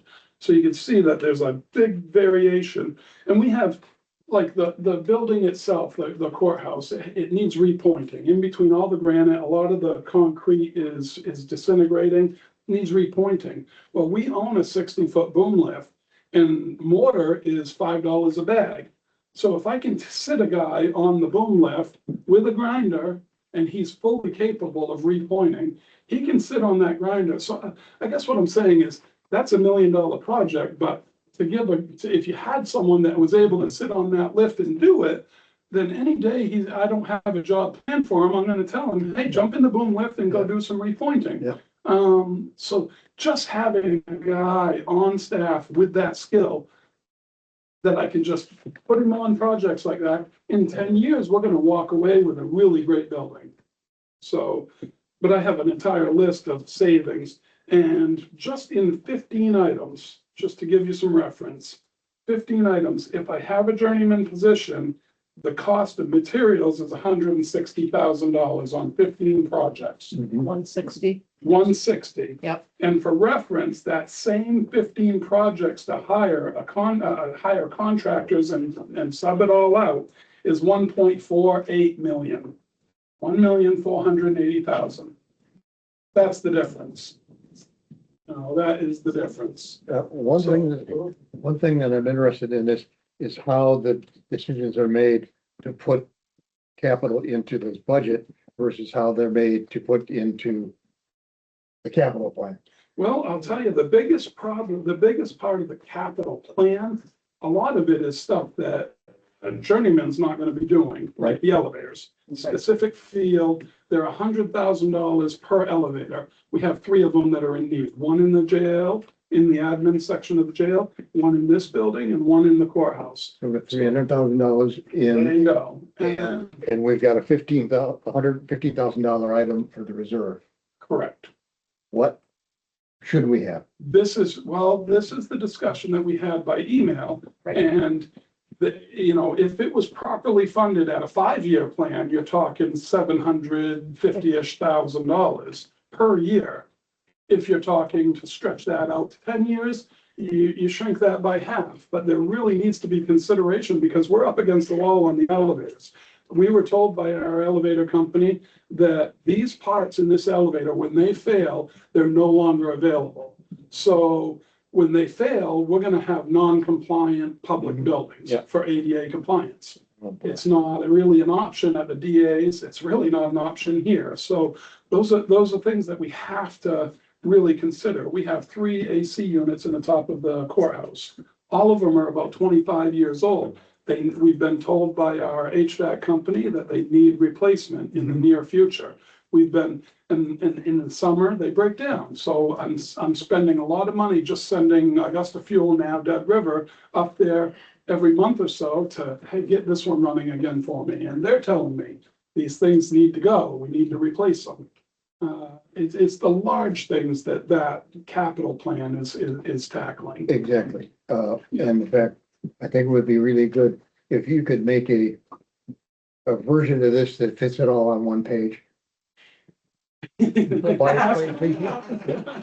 deleting things, leaving things out, and it's just by collapsing things together, because this group comes here Sure. once a week, and we can't, I try to do it myself, but there's so many things that I couldn't really effectively do it. But if you could reduce it and say, miscellaneous, so it gets down to one page, Right. that would be a big help. But this is very valuable because it's telling us that we ought to be putting aside a lot more than we are for things that we know Absolutely. we haven't even, we'll figure, we'll take the risk on the things that we don't know, Right. like, another, Boiler system. yeah. But Yeah. this is important and we're gonna keep, God, we're gonna keep on getting it worse if we don't do something. It's definitely. Yeah, we've had this discussion, last year, we talked about debt service and the amount of money you wanted to borrow.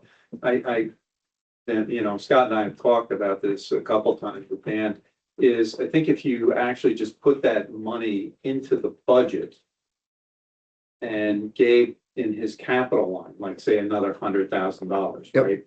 Dan could manage these projects, yes, it would take it over time, Right. but, instead of paying $200,000 a year towards a bond, give it to him in his budget. Then if there's anything left over, that can be put in a reserve account. Sure. And then we'll have it to continue with the projects. To me, it's better than paying bond counsel and paying interest. Because, now you have the money that he can work with, because we already have a capital line established. Yep. So, to me, I think between Scott and I and Dan, that seems to make more sense than Yeah. borrowing, because the county right now has no debt. Right. And I think that's a good place to be when you start looking across the state at what some of these other counties have gotten themselves into. No, you're right. Well, But at the same time, we have to make sure that we stay compliant. And Yeah. if we don't Yeah. do that and you Yeah. need an elevator now, Right. it's not gonna Well- cost you $100,000. It's gonna cost you $150,000 because you're gonna have a contractor Yeah. have to give up another job to come and do yours right now. So probably for the next meeting, because Scott and I have talked about the elevators and we think we may have a plan. Good. but we haven't talked to Dan yet, so maybe for the next. Actually, I spent some time with Scott this morning, so yeah, I was, So we think we can do that with existing resources, Okay, right? To take care of that problem, because that's just sort of like a ticking rate. yeah, So, that one we think we can take care of. Then we've got the issue of the retaining wall. Once we start digging in there, we're not quite sure what we're gonna find, that type of thing. But I think that, I think it's wiser from a fiscal standpoint to invest it into the budget than into debt service. That's Okay. our opinion. yeah, and this entire thing is a moving target, you know, I mean, we're gonna be refining it over time. It's the list that you have, it's constantly moving. For me, ARPA changed everything. I did a 10-year capital plan. And ARPA skewed it all up and we got so many things done and it happened so fast and we're damn lucky for it. it's Damn lucky. definitely a moving target. Well, fantastic. This Thank has you, been a guys. great briefing. It was a great field trip to see all the things he's talking about. It makes it much more alive for us. I think, we have a few other items of business, but I think they can wait. We actually got, I think, done more than we had We may have. ever hoped of doing in one night. And, the key thing is we're gonna start at 5 o'clock. As everyone agreed on that. So let's just remember, originally 5 o'clock for next, I just have one request, and I know you guys are busy, Yeah. but if you could get stuff to me the morning of the meeting, Yeah. then I'll make sure everybody's got what they need. you're right, you're right. I It's just- my fault. Want to put in a little bit on the capital plan. Personally, I'm not looking at $100,000 to add in. I'm looking at several $100,000 and having it go every year. I mean, you're talking about, if you did this on a 5-year plan, you're talking $750,000. Correct. But in a couple emails that we had, you can't really handle doing that volume of work in that 5-year period. So maybe it needs to be more of a or 10-year plan. And what, if we're looking at that and you're looking at having the journeyman person and looking at, you know, that salary is consistent, you know what it's going to be year to year. What would that capital funding need to be? So are we looking at 400,000 a year for 10 years? And if that's, you know, you can handle getting the work done and it will be done so that things don't break down and we're not always patching stuff up instead of doing it right. Scott and I and Scott Atkins, we have had these discussions and I'm gonna leave that to them to discuss the dollar figures. Right, well, okay. Are we have a motion to adjourn? So moved. Okay, wait, I'll second. second. All right, All in favor? all in favor. Look at this, and we hit our deadline. I have a question. Is there a schedule for additional budget meeting? Not a far walk. There basically is every Wednesday afternoon for the next couple of weeks, and then we're gonna have to schedule some hearings and some other things, so. For the next 3, We'll finish off the other departments next meeting, yes, correct? then we'll discuss. Talk capital. Yeah, That's fine. and then we will have a further meeting where we talk about everything. And I cannot get this fellow from extension to respond to me. Right there. Sent him, where is he? Right in front of you. He's been there all night. Okay, good, well, that's fine, but I haven't got any emails back.